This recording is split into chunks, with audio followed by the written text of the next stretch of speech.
Hey everybody, I'm Sam Solomon, the host of Signal Tower, the show where we talk about everything startups, design, and education. This week I'm joined by Scott Weisman, the co-founder of Launchpad Lab, a web development studio located in Chicago. Scott, welcome to the program. Hey, thanks, Sam. Hey, so why don't we start the program today? Why don't you tell us a little bit about yourself? Sure. Started Launchpad Lab, which is a web development company. Started it with two co-founders about a year ago. Before that, I was working full-time as a lawyer. Did that for 7 years, and got out of law and made the shift and switched to doing web development full-time, and going really well so far. Great, great. Well, so what decided you to kind of make that shift? What made you want to learn to program? I've always had sort of ideas for different software that could be made better, especially in the legal world. Most of the software there is a mess, so I had some pretty specific ideas that I wanted to build, and Starter League, it was then Code Academy in Chicago, opened up, and I heard about it, and I wanted to. It seemed like the perfect fit. I wanted to teach myself to program, and I did that, and it worked out well. Awesome, awesome. So at the Starter League, before you got started with Launchpad Lab, you built a product called War Room. Will you tell me a little bit about that? Right. So War Room, it's warroomlaw.com. That was one of the early ideas I had for sort of improving legal software. And what it does is, when you're in litigation as a lawyer, you have depositions that you take every day, and those get transcribed into like 300-page deposition transcripts. And like most of the things in the legal community, it's all paper still. So what War Room does is it allows you to read depositions online, do your annotations and highlighting right there in the browser, and you can then print off a cut down annotated version of a 300-page transcript, for example. So that was the project that myself and one of my current co-founders, Brennan and Hennessy, built at Starter League, and that's still in production. We have customers today.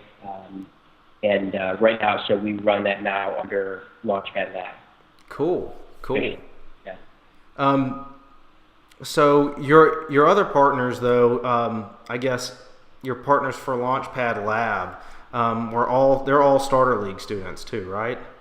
Right. We all met through Starter League, and then what kind of happened was we didn't sort of sit around one day and say, let's start a web development company. We all had from different sources. We all started to get requests for projects for web development work, and so it kind of grew naturally out of that. And three of us, the third being Tom Cullen, teamed up and kind of put all those projects together under an official LLC, so we could literally, we had a check one day and we had to deposit it somewhere, so we went to the bank and the bank said you have to start an LLC, so we did that, and became Launchpad Lab. That's awesome. That's awesome.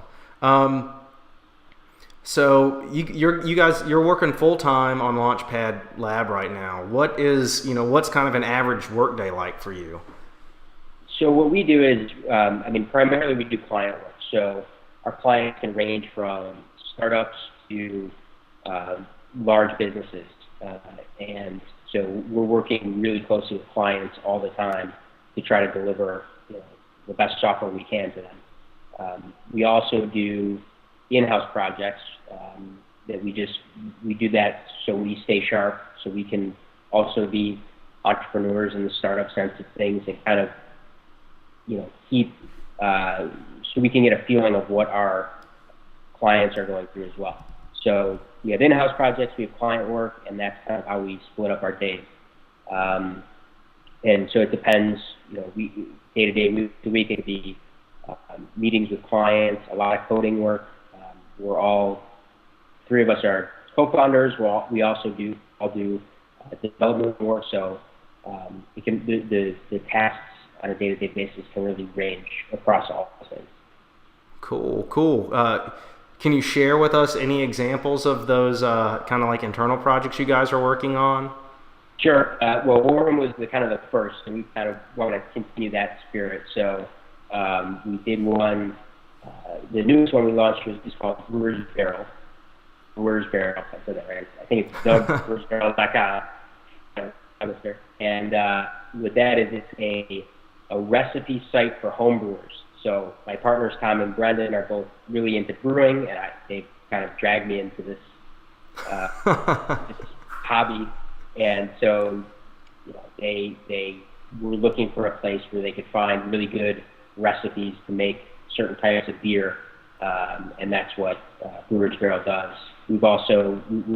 We've teamed up with a local merchant. So if you have a recipe and you want this amount of grain and this amount of whatever else goes into it, they'll put that package together for you so you can make the right style of beer. Wow, that's a really awesome concept. I'm gonna have to check that out. Definitely.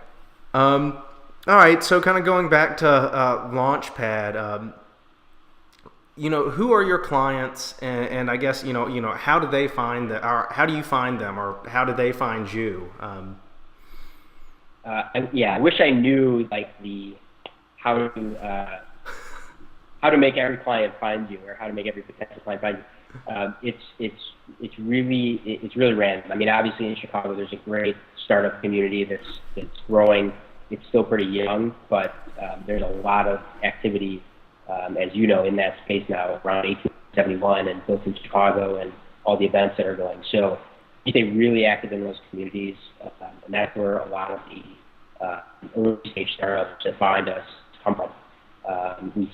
We've spoken at those in Chicago, for example. We teach classes. We talk to entrepreneurs all the time. So that's one way we stay connected. Our current clients, I mentioned, they range from startups to huge businesses, and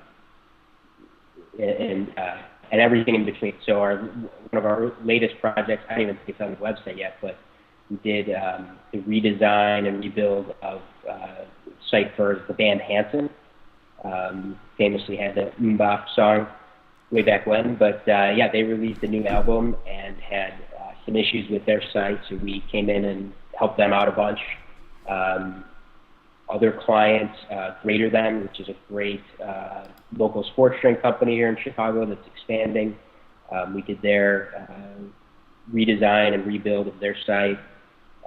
And then larger clients from, we have a trading firm in Chicago that we do some work for, that we do a lot of work for. We built some software for Chesapeake Energy, which I think is around where your neck of the woods, probably, Louisiana and Texas. But so that's kind of the range of things that we're doing. So that's awesome. You guys have some serious clients. Is Greater Than that company that does that kind of like coconut energy water? Exactly, coconut water sports drink. Oh man, that stuff is awesome. That's really cool.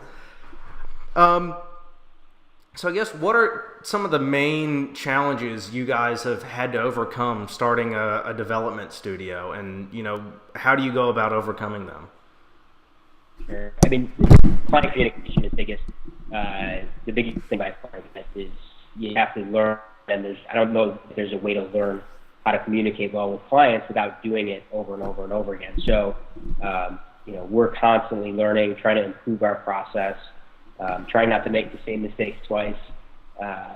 We try to just stay in constant communication with our clients. We try to release really early and let the client give us feedback on that. I think that's a huge, whether you want to call it agile or some other name for it, right? Team startup sort of thing, but it's really important to get whatever it is that you're building out there into the open, even if it's a private beta or whatnot. Get it out there, let the client try it, let the customer try it, because whatever your assumptions are probably incorrect or different from what the client's thinking and certainly what users are thinking.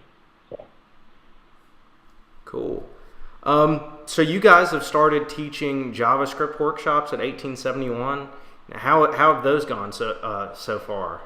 Yeah, well, we also, the three of us had really great experiences in Starter League, and I think there's something like 600 some Starter League alumni all over the world now, most of them being in Chicago.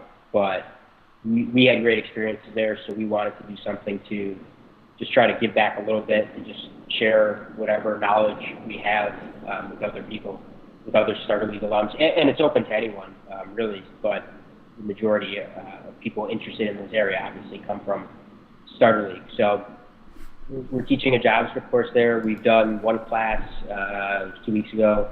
We have another class I think coming up this Wednesday or Thursday. So oh wow! If this is released by then, sign up and come out. We're going to do a couple more of those and maybe hit some other topics as well based on the feedback. Cool. And for people watching the show that might be interested, how much do those workshops cost? We're doing them all for free right now. So. Oh, awesome. Yeah. There's no reason not to go then. Yeah, you have to go. So. All right. Well, so what is your favorite project that you've worked on to date? Favorite project would probably be the relaunch of Hanson. Hanson.net is the band Hanson. So there was, it's really interesting. People, you look at that and you just, well, it's a band's website, big deal. But they were one of the early Ruby on Rails sites, and it was built, I think, around 2006 or so. So they've been, they have a full-blown e-commerce, forums, everything you could kind of build into a band's website, or any website for that matter, is in their website. And it was built on a really early version of Ruby on Rails. And so there's a lot of the most technical project we've actually worked on to date. And that's saying a lot, but there were some real technical challenges there, and it's been awesome to see us, sort of work through those and get the site launched on a pretty tight schedule that had to correspond with them releasing an album and being on JMono and a whole bunch of other. Cool. Well, so where do you see yourself 5 years down the road? It's a good question. Well, I mentioned we want to keep growing Launchpad Lab for sure, and we like client work. We like the challenges of that. We like working with clients every day, especially the startups are a lot of fun. But we also have a passion to build our own products, so we continuously do that. So 5 years down the road, we want to build both ends of the business, but we see some real big success, I guess you could say, on the product side, on stuff we build internally, whether it's paid or not paid. We're just building things because we want to use them, like the beer site. It seems kind of silly at first, but absolutely. There's nothing better than at the end of the day having people give you feedback and having real users and sort of going through those iterations on a project. So that's been a lot of fun for us. Cool. So how do you think taking the dive into entrepreneurship has affected you as a person? It's probably changed me a lot. Hard to recognize it, but it's very different to be able to build your own ideas and actually a lot. Especially nowadays, everyone has some idea, whether it's for a website or things like Kickstarter, and there's sort of this endless supply of that, and that's great, but we like to see action on those things. So going through Starter League and starting Launchpad Lab and being able to actually have an idea one day and then in a few weeks see it built and have users using it is really changed me the most, I think, of anything, because there's there's really no limit. It just sort of opens so many doors, and it becomes a question more of where do I want to spend my time versus, I can do that or I can't do that. So that's one of the biggest changes, I think. Well, so that's a pretty good question. So how do you decide, how you're going to spend your time? So, if you guys are going to work on a client's project, or if you want to work on something internally, or how do you figure out what you want to do? It could sort of go off into a lot of different directions if we weren't kind of careful about it. We don't want to. Obviously, we want to work on things that matter and make sure that we're all on the same page. So we keep a pretty tight internal list of ideas, and we sort of kick them around once a week and see, what should we sort of spend our time improving, what's not a good idea or not worth pursuing, and we sort of think through how we want to spend our time that way. As a group. So when we build something, we've all kind of said, yeah, we think this is worth putting in company time, and let's do it as good as we can. All right. Looking back, is there anything you wish you would have done different, or anything you wish you had known before you guys started? The one thing that's surprising maybe is that people that get started in web development, myself included, you assume that there's going to be a time where there's the web developer and you know everything and you're set and you can just crank out the work. It doesn't work that way. The field itself is changing so fast that you kind of have to keep continuously learning and improving your skills, or else you're going to be left behind. So I think that's maybe something I really work on now is making sure that I'm still learning things every day. That that I pick up a book every day, or do a challenging coding exercise or something like that. Because if you don't do that, you're never gonna get better, and you have to keep improving.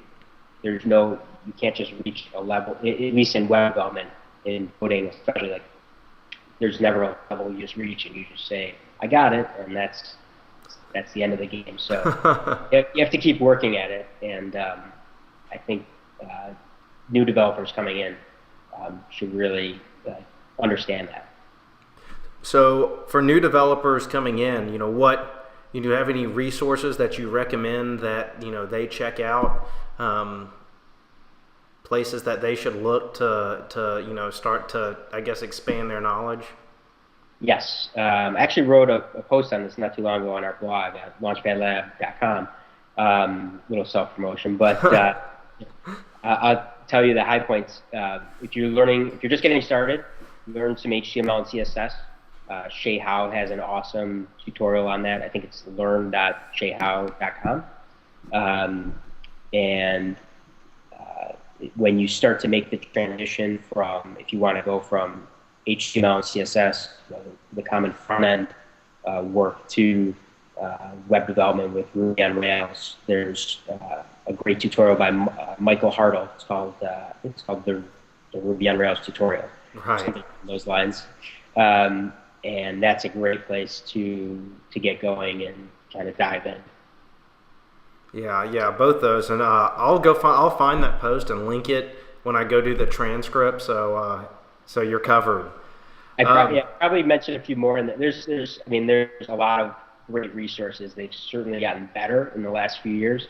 It's kind of opened the door to web development a bit, and it's, I think, hopefully a bit less mysterious now and a bit more accessible for people now that are trying to learn it. Yeah, absolutely. So I guess kind of on the topic of resources, just general books on entrepreneurship that you think entrepreneurs need to read. Sure.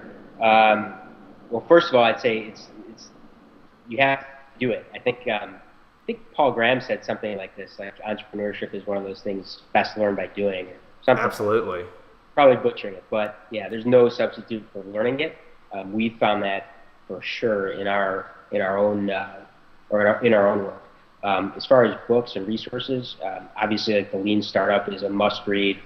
I think all of Paul Graham's essays are for sure a must-read. I mean, go to paulgraham.com and just read every one of those essays for sure. I've read them all multiple times. So those are the two best resources that I know of. I think there's also, in the same Lean Startup series, there's a book called Running Lean. It's a bit more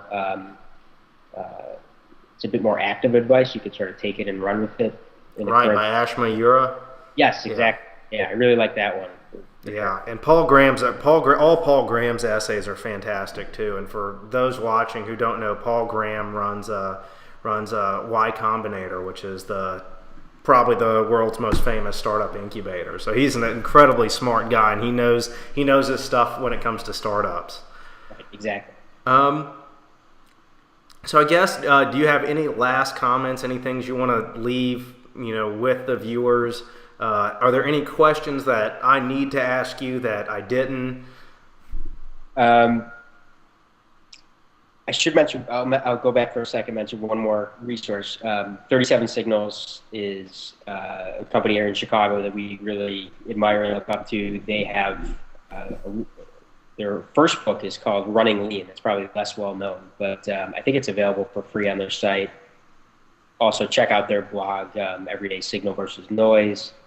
Those are must-reads as well. But last thoughts, go do it. If you have an idea, if you want to build something, go start. There's a lot of little ways to get started. You don't have to sort of, even if you want to hold off and wait to learn some of the web development stuff, there's a lot of ways you can go out and talk to potential customers, see if your idea is worth pursuing, and sort of question some of your assumptions. So I think there's a lot of little things people can do to get started now, and there's no time like the present, right? So right, absolutely.